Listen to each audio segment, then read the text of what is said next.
Progrès qu'ils ont des tarifs préférentiels. Et là, ils payaient, les gars, 880 € par mois. Donc là, c'est le mobil-home. Pour coucher avec des cafards. Voilà. On le voit avec, Ça fait cher. avec le toit fuyant. Donc là, quand il pleut, ça tombe dedans. Ici, le soir, on avait des cafards qui rentraient.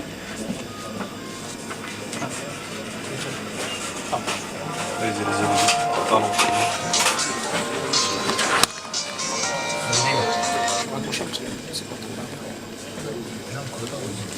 Donc ça c'est quoi, c'est vos conditions d'hébergement ça? C'était les conditions d'hébergement qu'il y avait eu à Saint-Laurent-des-Eaux. Donc suite à mon intervention et aux photos que j'ai prises, donc quand je suis rentré de ma maladie, les collègues prestataires, la première chose qu'ils m'ont dit, c'est Daniel, c'est bien parce que ce que tu as fait aujourd'hui, on ne couche plus dedans, quoi. Donc ils ont supprimé. Mais si on n'en a rien dit, ces pauvres gars, ils y seraient encore pendant des années. Là c'est quoi ça? C'est les photos là? Ça c'était le four où on faisait le repas. Où tu devais faire le repas. Voilà, on devait faire le repas, mais qu'on se... Voilà. C'est loué comme ça, hein. C'est loué par qui? C'était loué par le camping de l'Amitié à Saint-Laurent-des-Eaux. Donc c'était une compagnie privée qui avant appartenait au camping municipal qui était très bien géré. Puis ensuite, ils ont fait le même système qu'ils font EDF, ils ont donné ça à une compagnie privée, puis voilà. Et avec eux, ils ont signé des accords à des tarifs préférentiels. Voilà, si on doit ajouter le pourquoi on est dans ce genre de bungalow, c'est pas par choix, c'est par obligation. 54 € par jour pour un petit déjeuner, un dîner, une chambre d'hôtel, plus la communication qui devra nous être payée pour communiquer avec notre famille. Voilà, qui peut vivre aujourd'hui dignement avec 54 € par jour à 800 km de chez lui? Qui? Alors, il ne faut pas s'étonner qu'on se retrouve là-dedans ou qu'on se retrouve à trois à partager les pieux des hôtels Ibis ou autres. Je ne devrais pas faire de pub, mais bon. Voilà, quoi. C'est dans ces lieux-là où on dort, parfois à 3, et parfois, quand on fait les 3-8, on se partage au lit, et le lit est occupé 24 h sur 24.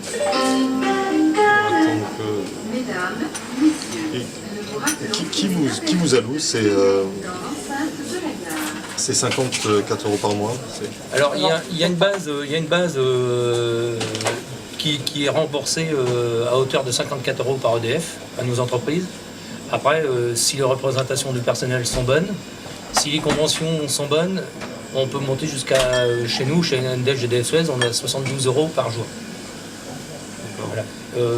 Mais il faut savoir quand même, je crois, Daniel, tu me reprends parce que ça fait un bout de temps qu'ils m'ont sorti, on a des entreprises à moins de 54 €. Moi j'ai 56,26 €. Mais aujourd'hui, on a une entreprise telle que la Sarah sur le site de l'Empire, où j'ai évoqué cette question-là vendredi, par rapport à cette entreprise et par rapport à la nôtre. Et l'engagement qui avait été fait en octobre 2009, en disant qu'il était inadmissible qu'il y avait une entreprise de prestataire aujourd'hui qui soit à moins de 64 €. Donc ils devaient s'engager à ce que les entreprises ont ça. Et quand j'ai demandé quelle vision, ne serait-ce que là, on peut la lire la question d'épée tout à l'heure, la façon qu'elle a été, quelle vision qu'ils avaient à EDF pour que nos employeurs nous donnent ces 64 €, c'est non, ça ne ressort pas de cette DDP, vous voyez ça avec un autre organisme. Voilà. Donc là c'était toujours pareil, on va faire la vaisselle. Une chauffante. Là c'était la fuite. Là c'était le camping. Là c'était les douches publiques. Le mobil-home. Donc ils étaient à 3 dedans dans une chambre de 2,50 m sur 2. Donc même dans une prison, comme je dis, il y aurait une émeute. Il n'y a que chez les prestataires qu'on voit ça, quoi. Oui, il y a pire que ça. Hein. Le seul qui s'écroule. On a des prestataires qui dorment dans leur voiture. Dans leur voiture. Sur les parkings. D'ailleurs, c'est parce qu'on l'a dénoncé dans les commissions interentreprises que les directions d'EDF font la chasse le soir et les font quitter leur parking pour justement éviter qu'il y ait des journalistes comme vous qui vous déplaciez et qui venaient les filmer. Donc ils les envoient. Tu peux aller dormir dans ta caisse, c'est pas notre problème, mais pas, ça ne nous dérange pas, mais pas chez moi. Ça fait des arbres. Ça c'était la chambre, là ils étaient à 3 dedans.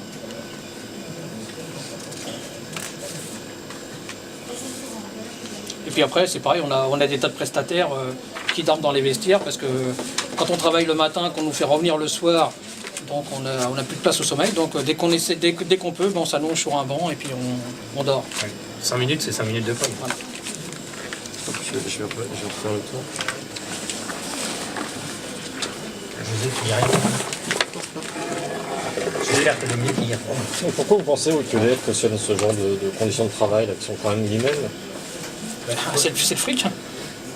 Oui. Moi, je vais revenir un petit peu sur le but de la sous-traitance. Le but de la sous-traitance, moi, je l'ai dit tout à l'heure, c'est éviter d'être poursuivi pénalement suite à des expositions qui filent le cancer. Pourquoi maltraiter après? Pour créer un turnover? Pour dire vous allez vous barrer de chez moi, je vous ai suffisamment exposé, et en les faisant partir de chez eux, EDF, le mec sera exposé sur d'autres conditions de travail, dans d'autres corps de métier. Le jour où il sera malade, il sera obligé de remonter, chercher tous ses dossiers chez tout le monde, dans des entreprises qui n'existeront plus, pour la plupart. Et le mec, il ne reviendra jamais à EDF, parce que EDF, dans sa défense, dira oui, mais moi, ok, il est venu chez moi. Certes, il a été exposé chez moi. Prouvez-moi que c'est chez moi. Il a fait du pétrole, il a fait de la papeterie, il a fait de la chimie, il a travaillé dans une cantine après, il a été exposé à ça. C'est pas possible. Et même au sein des entreprises nucléaires, donc par les prestations de marché, ce qui veut dire que tous les 3 ou 5 ans, on change d'employeur. Donc moi, depuis que je suis dans le nucléaire, j'ai fait 3 employeurs, dont une qui a disparu, c'est CTN. Aujourd'hui, elle n'est plus dans le centre de marché. Si, c'est ma boîte. Elle y est toujours? Ouais. Mais elle a été absorbée par Endel. Oui, mais elle ne porte plus son nom. Si. Maintenant, il va falloir que L'agence existe toujours. il va falloir que j'aille faire des recherches de dosimétrie. Alors. Vous pensez, moi je reviens à cette idée, vous pensez que EDF est conscient de vos conditions de travail, ils le savent? Oh, oui, ils oui, ils le savent. Ils ne peuvent pas savoir ce qui se passe chez eux quand même. Ils le savent parce que ça parle assez, et moi je peux vous le dire qu'ils le savent. Parce que non On seulement, va reprendre après, je vous... Salut, Ludo. Ça va, Ludo? Non seulement qu'ils le...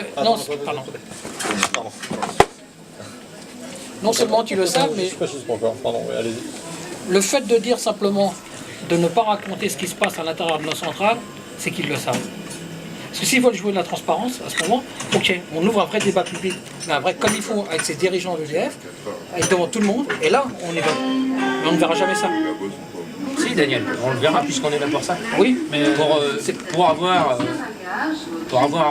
qu'on mette un visage sur un bouton de prise électrique, c'est-à-dire notre visage, et que les gens demandent qu'il y ait un réel débat public pour savoir comment vivent les sous-traitants et pour leur apprendre et leur dire que nous on existe. Et c'est pas que des agents qui conduisent la centrale dans une centrale nucléaire. C'est aussi des agents qui font le boulot, qui font la merde, qui sont exposés à des tas de cancérogènes, qui n'ont aucune reconnaissance, qui sont maltraités pour créer un turnover pour pas qu'ils restent dans l'entreprise. Vous pensez que c'est conscient, donc vraiment vos conditions de travail? oui, Oui. Sinon, je vois pas le but de maltraiter des gens si on les maltraite pas consciemment. Là, c'est assez inhumain quand même, vous avez des conditions de travail qui sont extrêmement dures. Ah, oui. Et Alors, vu de l'extérieur, c'est dur, mais quand on est dedans, mais quand on est dedans, c'est pire. Moi, je vous le dis, ça fait maintenant 7 mois que j'ai pas mis le pied dans les centrales. Les gamins, même ma femme, m'ont dit depuis que tu travailles plus dans la centrale, on reconnaît notre papa. Donc c'est quelque chose. Je suis en train de me poser la question aujourd'hui, quand je rentrais le soir, comment je devais être avec eux, quoi. Quand on entend ça de nos enfants, tiens, on va leur retrouver notre papa. Ça fait 7 mois que j'ai pas mis le pied dans une centrale. Ça vous met en colère, vous sentez? Moi je suis en colère, moi personnellement je suis en colère et c'est pour ça que je suis prêt. J'ai annoncé vendredi, j'ai envoyé un mail à plusieurs collègues. J'attends la réunion de la sieste vendredi prochain. S'ils ne veulent pas écouter mes questions, j'arrête, je fais une grève de la faim et j'arrête tous les médicaments, j'arrête tout.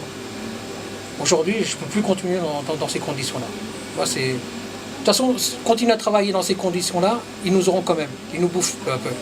Alors c'est soit on s'expose et on arrête, et tant pis on part, et ça peut peut-être servir au suivant, parce que notre lutte continue, mais continuer dans les conditions comme on est actuellement et se taire, non, c'est pas possible. Moi, c'est pas possible. Et faites-moi confiance que c'est souvent que le soir, tout seul, j'ai des larmes. J'en pleure. Et même en travaillant des fois à l'intérieur du site, c'est dur. Hein. Parce qu'il y a des fois, il faut se mettre dans un coin et puis c'est dur. Il y a beaucoup de souffrance, ouais. Oui, non, mais quand on parle de souffrance, c'est pas pour rire, hein. C'est de la vraie souffrance. Quoi. Souffrance physique, morale. Donc, la souffrance physique, c'est le travail. Quoi. C'est aussi la souffrance morale, ben, c'est les mauvaises conditions de travail, la non-reconnaissance, de toujours faire tout faire, et d'avoir aucune reconnaissance. Jamais une reconnaissance. En plus, on a le stress de cette radioactivité qu'on ne voit pas du tout. Donc, on a le stress de la radioactivité, on a le stress du timing, on a le stress du management, on a le stress de nos employeurs. Il faut y aller coûte que coûte. On a le stress de nos collègues de travail parce que il faut faire la journée. Puis si jamais on prend un peu de retard ou qu'on essaye d'appliquer un peu ce qu'il faut, on sait très bien que le boulot ne sera pas fait. Donc, on condamne nos collègues parce qu'ils seront obligés de le faire. Ils seront obligés de revenir le samedi. Et nous, alors il y a des fois on se dit qu'est-ce qu'on fait, on le dénonce pas. Si on le dénonce, on sait très bien que ça va bloquer le chantier, mais ça va être reporté sur les horaires du soir ou sur l'horaire du samedi ou sur les horaires du dimanche. Et puis si on le dénonce pas, c'est bon, on sait que le boulot va être fait dans la journée, mais maintenant on risque de quoi? Après c'est la sûreté nucléaire qui est en jeu. Moi je dis quand on arrive après ce principe-là, on touche à la sûreté nucléaire. Et la sûreté nucléaire c'est ça. Et moi avant d'être salarié, aujourd'hui si je me bats, c'est parce que je suis père de famille et je ne veux pas, comme je l'ai dit plusieurs fois, je ne veux pas qu'il arrive quoi que ce soit. Donc j'essaye de prévenir le maximum de monde et puis après... Ouais. Donc il faut savoir que ce que vit Daniel, il n'est pas le seul à vivre. Hein. On a déjà des collègues de la sous-traitance qui se sont suicidés. On parle des agents DF, on parle à nouveau de France Télécom, de La Poste. Mais jamais dans le monde de la sous-traitance du nucléaire, on entend à la télé dire qu'il y a un salarié qui s'est suicidé. Et pourtant, depuis des années, il y en a des dizaines. Il y en a des dizaines qui sont arrêtés pour stress professionnel, pour... voilà. Des salariés qui sont sous médicaments, il y en a des dizaines et des dizaines. Le médecin du travail qui fait ce courrier-là... moi je les ai là, les médicaments. médicaments. Tout à l'heure, voilà. C'est les Préviscan, c'est C'est Vastatine. quoi, pardon, excusez-moi? Préviscan, c'est pour le bonheur, ça Vastatine, c'est pour le cholestérol, et celui-là que j'ai dans la voiture, c'est de l'athénolol, c'est pour la tension. Donc c'est pour ça que ce soir j'étais prêt à les remettre à une association, dire voilà, je vous les donne et puis j'arrête là. Donc ça fait maintenant 3-4 jours que j'ai arrêté de les prendre. Oui, mais Daniel, tu vas les reprendre parce que c'est pas comme ça qu'on va gagner. Hein. D'un côté, c'est ce que les collègues me disent que si tu continues pas, ça va s'arrêter là. C'est debout.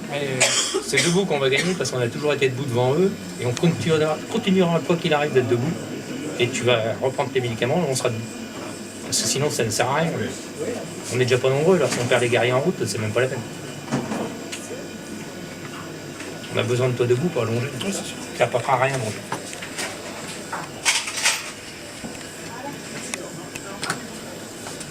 Vous savez, c'est vachement fort quand on est devant une direction et qu'on essaie de leur dire un peu ce qu'on souffre et qu'ils ne veulent pas nous écouter, c'est dur. Ouais. C'est comme si on prendra un gamin qui tombe par terre, qu'on le voit saigner et puis qu'on est là, qu'on le regarde et puis voilà, qu'on n'agit pas. C'est exactement ça.